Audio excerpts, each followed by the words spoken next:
Welcome to Helping Organizations Thrive. Today, I have the great pleasure of Madelyn Dunlap. Welcome, Madelyn. Hi, thanks so much for having me. Yeah, it's great to have you. We've got about, I think, a 9 hours or 8 hours of difference, but it's great facility of technology. We can do this. We can chat all around the world, and we're doing this right now live. I'm just going to tell the audience a little bit about you, and then we'll get into some conversation with you. So you're the Director of Business Development at Rewild Group, which is a company dedicated to helping businesses develop scalable processes and resilient organizations to carry out their mission. And you've got an expertise in helping businesses to use the effective sort of growth framework of organizational rewilding, which I'm sure we'll touch on, to create exceptional business and leave a lasting impact on the world. What a great statement, what a great mission and a great purpose that company has, and I'm sure you're part of that as well. Before we get into all that, again, I'm just quite nosy about people, and I always want to understand a little bit about what their passion is and what gets them out of bed in the morning. So what do you love about what you do, Madelyn? Yeah, so I was part of an organization. I've had entrepreneurial parents. I've been working since I was young. And what I learned early on is that work is such a foundational and fundamental part of who we are and the life that we live. And what I get to do every day is talk to business advisors and business leaders that are improving and working on businesses that impact people's lives. And so that really is the passion that I have, is for these business leaders and the people within those organizations, realizing that if we can improve where people work, if we can make that work matters, and if we all have to do it, why not make it exceptional, a place that's really building into us versus draining us. So I get to do that through working directly with business leaders and also with working with business advisors who then work with businesses. So that's what I love about what I do. Brilliant. And when did you realize that was your thing that really resonates with you? I think it's something it's been building up in me. Like I said, I started at a really young age working in a small business. My whole career has been in small and mid-sized businesses, lots of different industries. And it was in this organization where I first encountered this methodology that I now get the privilege of bringing forward into the world, that I saw the difference between an organization that was a good company and one that was truly thriving, one that was truly exceptional. And not just what that did for our clients or the bottom line, but what it did for the people that worked there.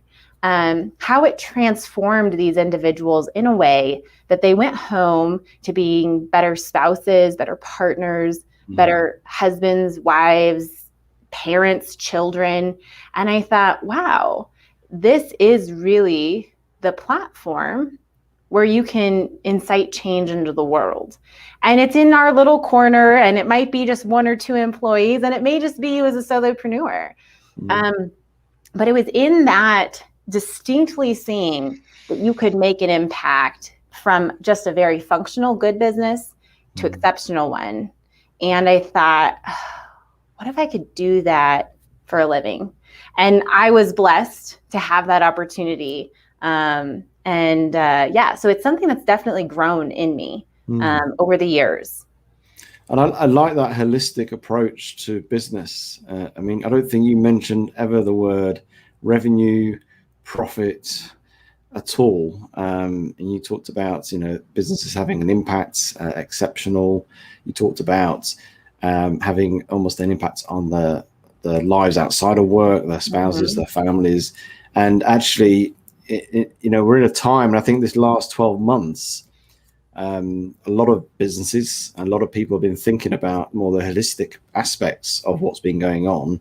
And it's not just about turning up for work and getting paid and going back home again. Actually, there's something bigger than that. And, there's lots of discussions at the moment about, people's well-being, their mental health, and the whole aspects of, the hybrid working challenges that are coming to organizations and how they should lead and trying to attract talent or keep talent.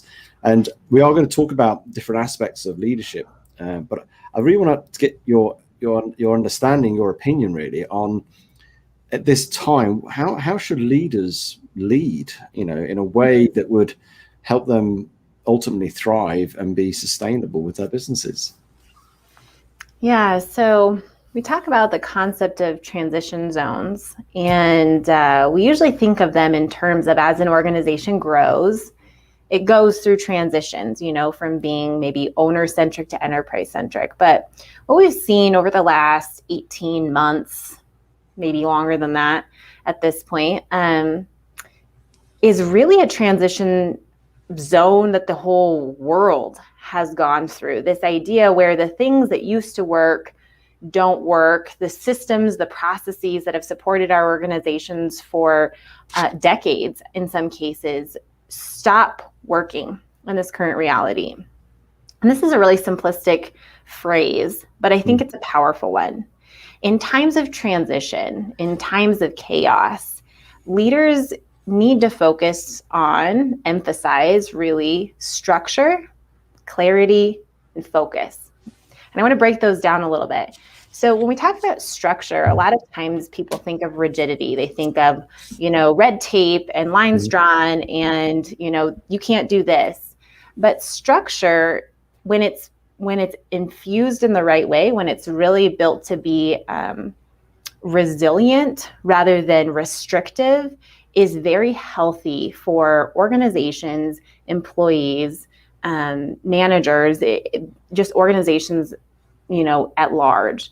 And the point is that as we go into this, no man's land where people haven't been before, trying to create some stability in this is important. And again, approaching it in a way that creates resilience for the organization and for your employees, and not a rigidity. Do you have an example of how that might play out, that sort of structure? Is it structure in terms of organization, or is it structure of how you work as a process?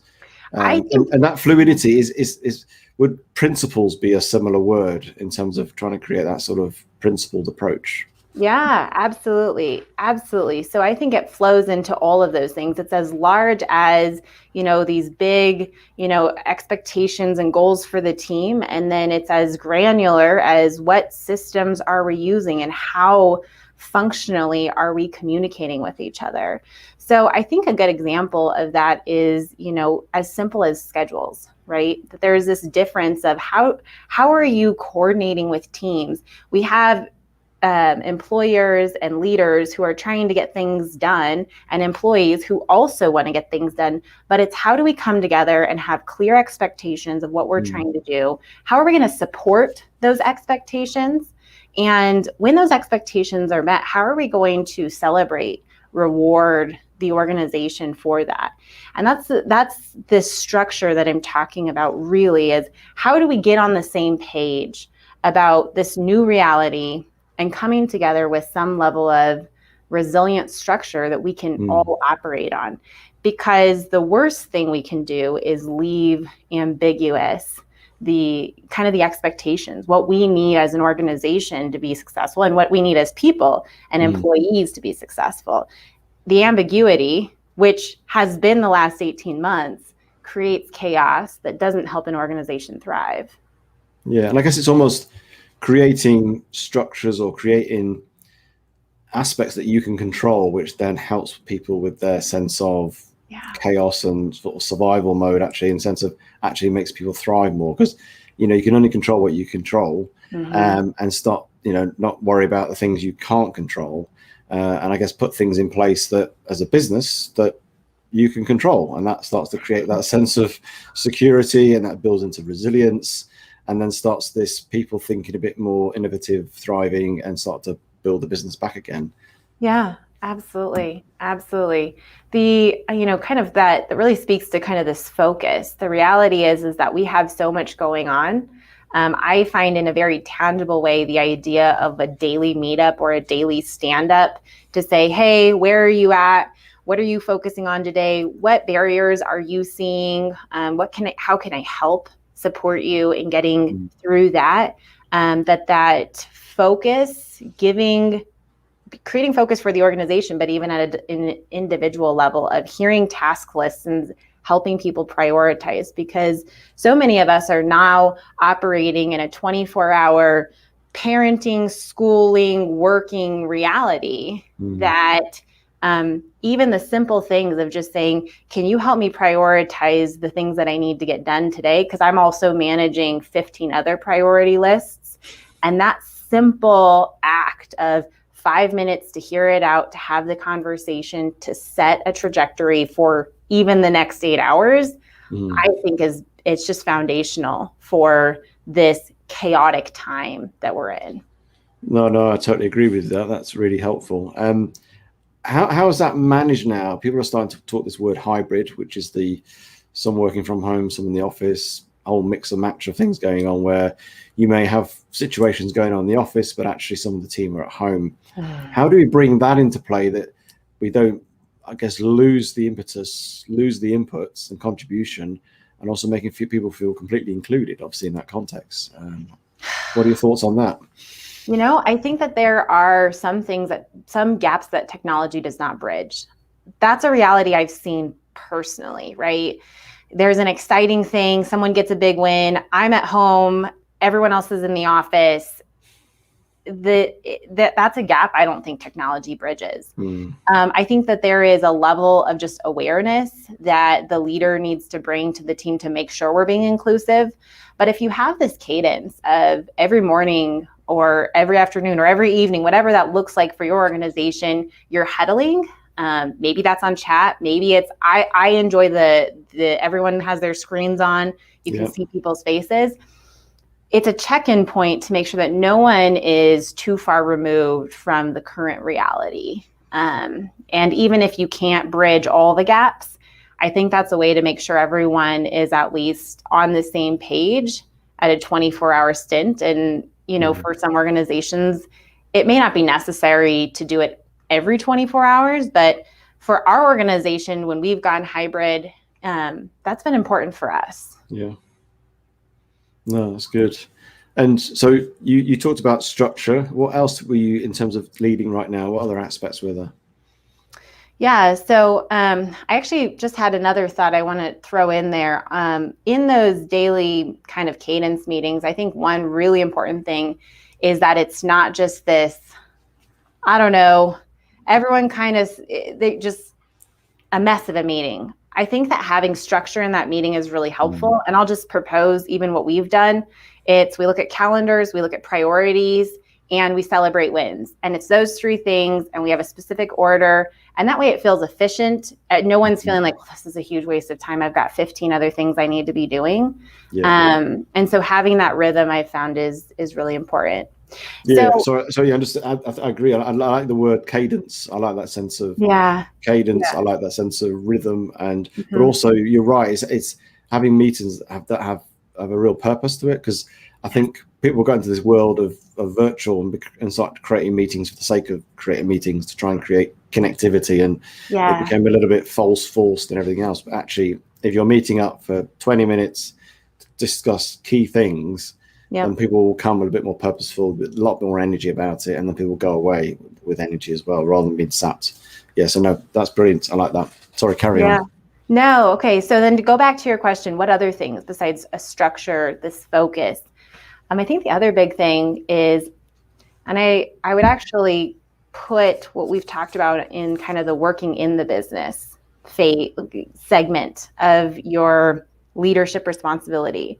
Then there's this working on the business. And I think a big thing that has come out of the last 18 months is the need for clear vision, right? A vision that very likely has transformed. Maybe it's changed altogether, but at the very least, it's been impacted by what we've all gone through. Even in just talking to individuals, advisors, and business professionals, there's been a lot of introspection over the last year of what am I doing? Is it what I want to do? Am I leaving the impact that I want?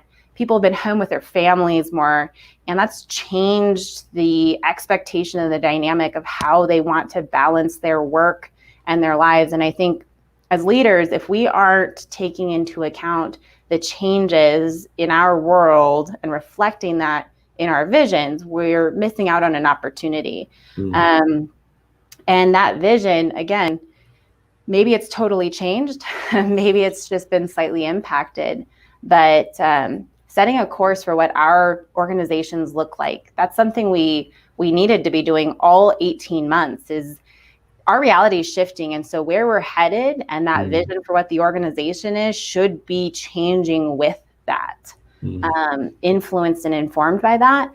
And if we haven't done that, it needs to start now, right? That we need to be looking ahead in this new reality and saying, what is our organization? What's our purpose? What is it for the market? And what is it for our teams? I really think of those as two different promises. We talk about brand values and core values. They're really two sets of values that an organization needs to define and uphold. The brand values is our promise to our market, and core values are our promise to our teams. They're different segments. They care about different things. And oftentimes we try and mush all our values into one set, and it's challenging because we have two very important stakeholders, in my opinion, and that is out there and in here. And if you're not taking care of both, your organization's at risk, or at the very least, you're not thriving the way you could be. No, and I agree. I think just going back to your vision piece or purpose, however you want to call it, I think, last year, a lot of people were in this very short-termism, 90 days out, which is understandably trying to fathom out what was going on. And almost, as they came out of last year, I started to lift the gaze a little bit and start to think a bit more further out. And, I'm encouraging companies now to start to, reevaluate your vision, your mission, your purpose, however you determine it. It might not have changed that much. In some ways, if it was out 5-10 years, it probably won't have changed that much. The only difference that's changing is the how you're achieving it, and the timing. Perhaps it might have been speeded up, might slow down. But in terms of your vision, it doesn't generally change, but there might be some tweaks to it, and there may be some opportunities that you've not thought about. Just going back to the brand and the core values, actually, that's interesting, because I think a lot of organizations just have value statements, just one set. And I can see the reason, because they want to endeavor to have that gone flowing through their core, but also flowing through their customers or clients. And it sort of makes sense, but then again, it doesn't sort of make sense, because they're different, aren't they? Because they are very different. How you approach your internal versus your external, I guess they're broadly aligned, but they are a different facing. How do we ensure we separate that, besides obviously just literally separating? What do you do in your business? How do you work with your clients to create that sort of separate sort of values? Yeah, so it's really a simple process, an important one, but a simple one. You start by asking, those key questions about, what do our clients love about working with us? What experience do we want to create for the people that work with us? How do we differentiate ourselves from others in our market? And we start to come up with words or phrases, that values really, that define what we want to be in the marketplace. And because a business is in business to provide value to the market, that's where we start. And then we move and we set that aside, that list, and we start talking about, okay, what do we want our employees to say about working here? What do we want people to feel when they're here? What types of things are important to team members that we add? And we create from that our core values. And then this is the big piece. We have to make sure they're in alignment. So the key is that our core values should create an environment, should foster an environment that enables our brand values to be delivered. And that's a big question, a big, working session and sessions, ongoing work to make sure, is there alignment between the team that we're fostering and what we're delivering to the market? And so even though there is a delineation between brand and core values, they are values and they live kind of on the same list, right? That these are the things we have to embody. These are the things that are important. They have to be in alignment, but we make that small distinction of this is our team values and this is our market values, right? This is how we talk to the market, which again are not different. They're different, but they have to be in alignment. They have to be supportive of each other. You can't say that we want a very family-friendly organization inside and then a super rigid, tough outer face. So that's the thing, I'll often hear people say, well, we're the same through and through. And that's true. Brand and core values don't say that you're one person inside and that you're one person to the market, a different person to the market. What it does is it makes this very important delineation that the people you're serving have different desires. And if we put all of those values in one, we construct one list, it's very often that we're missing out on serving one of those groups in an important way. Yeah, no, I agree with you in terms of making that alignment and making sure that they support each other. Now, it's great to come up with values, and I do this with organizations, and they become words on a piece of paper. How do we help it become a reality? Because it's very easy to go through sessions. We get the words out, we get some great words, and we get some great statements, and wonderful sessions. Everybody's very excited, and then it gets printed, put onto their website or whatever it is. How do we live it? How do we get organizations? How do leaders make sure that becomes a reality? I know it doesn't happen overnight, but I'll just get your thoughts. How you think we should go about that? Couple of thoughts there. It's not easy. I mean, it's setting a weight goal for yourself and achieving that. It's done in the day-to-day. It's when an important decision is being made that we as leaders are tying that back to and living consistently with and enacting the values, living those out. But I find that this exercise of asking ourselves, what do we expect? How do we support what we're expecting? And how do we reward when that expectation is met? It's a really simple way to say, okay, let's take these values. Let's say one of our values is authenticity. What do we expect? Like tangibly, what does that mean? And how are we supporting that as an organization? And how are we rewarding when that expectation is met? And oftentimes when things are not being met, a leader walks through those 3 questions and there's holes. Sometimes there's a lot of holes. And, I think it also comes back to having the right people. But as a leader, what can you do? I think it's those 3 things. It's when you find something's not working in your organization or people aren't living up to what you expect.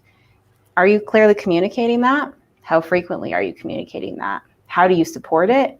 And then are you recognizing that in a tangible way for your employees? Yeah, and it comes down to leaders obviously leading by example in these values, which ultimately is how they get embedded in a culture.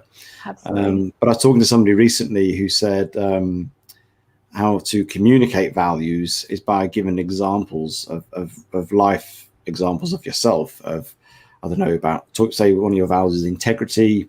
You give an example how or a story of somebody who demonstrated integrity. So it creates meaning, it creates a story, and therefore people sort of attach something to it rather than saying, oh, integrity, yes, that's doing something without looking and all that sort of stuff. And actually, if you put a story behind it, a meaning, it starts to create a sense of understanding, I guess. So as we move out of lockdowns, out of pandemic, although we're probably going to be living with this for a while, what other things do we need to think about in terms of getting organizations to a place where they're starting to thrive again and starting to, create those, those big visions, those structures to support their businesses and real clarity in those values? What else do we need to do? What things do leaders specifically need to start thinking about? Yeah. So we're in a unique world. One of the things, though, this idea of having principles, and really if we think about values are principles. They're these, I don't know, they're these starting points. They're these rails to run on for an organization. One of the things our research as an organization, which spans over 3 decades, focuses on is this idea that leaders really have 3 faces that they wear, or 3 responsibilities to their organization. And that is that they're a visionary. They're working on, the big picture, the purpose. They're connecting that purpose to the day-to-day. They're working on their business is another way to think of that. They're managers. So managers of people, workflow, systems, the overseers. And then they're also specialists. They're actually, for most small and mid-sized businesses, they actually deliver the work, right? They're part of developing the product. They're part of developing the service. They help sell, whatever that looks like. But what's really important is that as an organization is growing, that you are allocating the right proportion of your time to those 3 things. And a lot of times we'll see that a leader has a preference to one of those faces, whether that's just what they enjoy doing or they have natural skill sets. You see this a lot in small startup businesses where an entrepreneur who's great at fill in the blank, they go out and they say, I love doing this. I can offer this in a way that isn't being done. And I can do this really well. So they like wearing the specialist face.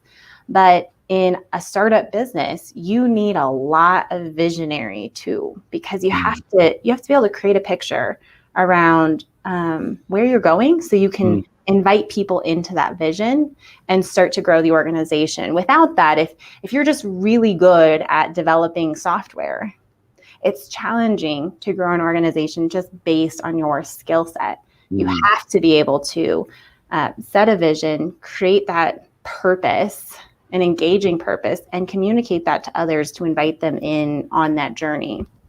And so it's really as we start heading towards in the direction maybe of a normalcy or developing a new normalcy, that we have to start long-term planning. We have to stop operating so much in this, like you said, just holding our breaths and taking one day at a time, because organizations struggle. Entrepreneurs live in a world they cannot control. Maybe that was more clear to us in the last 18 months, but that's always been true. It's always been true. And it can't be the reason that we stop looking ahead and setting a destination. Even if that destination changes, modifies, adjusts, like you said, sometimes it'll take longer. Maybe we can get there faster. But looking forward has to be a part of what a leader does, really at any stage of growth. That's critical. So you're saying right now, and I guess almost not that we're all in startup mode right now, but we're almost, I guess, resetting, aren't we? So a little bit. It's that almost re-envisioning your teams, your businesses, your clients, your customers, and getting them excited again of the future of who you are, your business. I guess it's going back to that again, isn't it? Almost like the founder type startup mindset. I think we are all we have one foot into that startup mode because of just the world we're living in, right? It was almost like this shake up, reset. We have to, as leaders, start believing in that vision too, I think. I think that the last year it's been this great time of revelation, but it's also been this great time of uncertainty. And like I said, we've always, as entrepreneurs, lived in worlds we couldn't control. But for some reason, the last 18 months it's just punched that into our guts. And we have to believe in the vision we set forth, because that is the only way that we can build an organization that believes that too. And you can do all those things right, but if you as a leader don't know where you're headed and you don't believe in it, and you can't infuse that into your organization, that excitement and that vision, you're going to struggle, right? That's just, you're starting out with a bit of a handicap in that sense. So yeah, I think I think you've put it perfectly. We're all a little bit in startup mode. Yeah, and I always believe there's always opportunities in uncertainty for those who dare to either step forward or dare to think differently. What do you think, just before we finish, what do you think some of the opportunities might be for companies? I'm not just talking about startups, I'm talking about well-established businesses as well. What might there be, those opportunities? I agree with you. Uncertainty, the throwing off of rules that existed before. I think that this, in general, is an opportunity to engage your organization, your staff, in creating what the future looks like. I think that some organizations are really struggling because their staff is feeling maybe empowered in a way they hadn't before. And I do think that there's kind of two options to handle that. You can fight or you can embrace. And inviting your staff into creating that vision for what your organization looks like, I think is an opportunity that really in all companies and all sizes we have right now. I think it's going to make a difference in who comes out ahead, really stronger, more resilient than before. Because people are, I think we're just seeing that. Employees are feeling more, I don't know if entitled is the right word, but it's something that I've heard thrown around. And I think, like I said, there's just kind of two ways to work at that. Take that energy and fight it, or take that energy and put it towards good in your organization. Yeah, I entitled is a word, but I think a lot of employees are incredibly empowered right now, and they're feeling it. And they might not have been empowered by their organization, but they're empowering themselves. It's interesting. I look back and I think of the last 12, 18 months as almost a time of resilience. And I think a lot of organizations have done amazing, and how we've all adapted and everything else.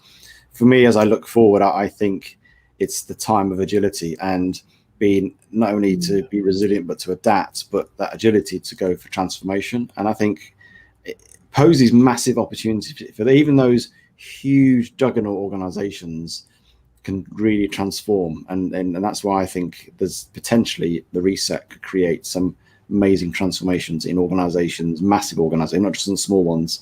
So it's very exciting, and hopefully we'll be part of it and on the ride with some of these organizations as we interact with them. I thoroughly enjoyed our conversation, Madelyn, today. Yes, thank you. So how can people connect with you, get in touch with you, and if they want to work with you? Yeah. So I'm on LinkedIn. Madelyn Dunlap at the Rewild Group is a great way just to send me a chat. And then the Rewild Group website, rewildgroup.com. Tons of free resources for business leaders. And that's always there's a very clear button at the top, grab some content and tools tailored to small and mid-sized businesses, 1 to 500 employees. That's where I encourage, more than even connecting with me, I'd encourage you to grab some of the resources that come from the research that's been done and the research that continues. Brilliant. Well, thank you for today, Madelyn. Thank you so much for having me. Have a good rest of your day. You too. Bye.